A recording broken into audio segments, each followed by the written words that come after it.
पटांगी पंचायत समिति बैठक हो हल्लारे सरिला। आज कोरापुट जिला सीमांत पटांगी ब्लॉक रो कॉन्फ्रेंस हॉल ठारे पंचायत समिति बैठक अनुष्ठित होइथिला। उक्त कार्यक्रमटी पटांगी गोष्ठी उन्नयन अधिकारी सुकांत पटनायक अध्यक्षतार अनुष्ठित करा जायथिला। उक्त कार्यक्रम रे मुख्य अतिथि भावे जोग देइथिले पटांगी ब्लॉक अध्यक्षा कल्पना पांगी।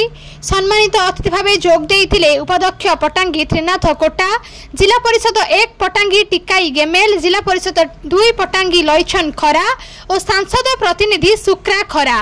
विधायक प्रतिनिधि पटांगी अर्जुन बांका समेत प्रत्येक पंचायत सरपंच एवं समिति मेंबर मानकु नहीं एही बैठक आरंभ करा जायथिला।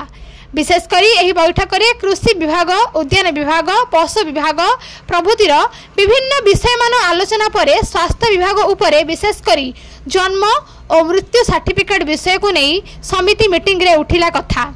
यही विषय को नहीं हो हल्ला कले जनप्रतिनिधि।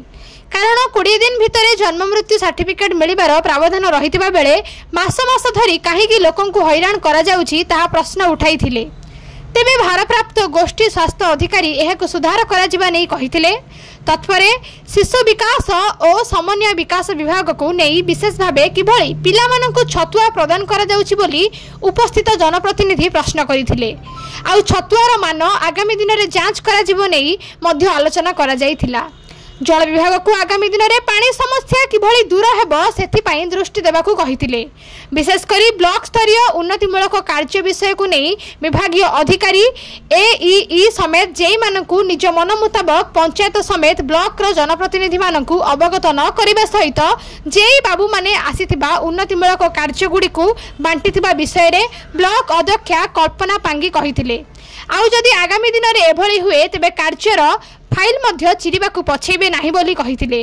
आउ शेषरे वीडियो और ब्लॉक अध्यक्षता द्वारा बैठक समाप्त करा जायथिला। कुनाखरंक रिपोर्ट प्रतिकार न्यूज।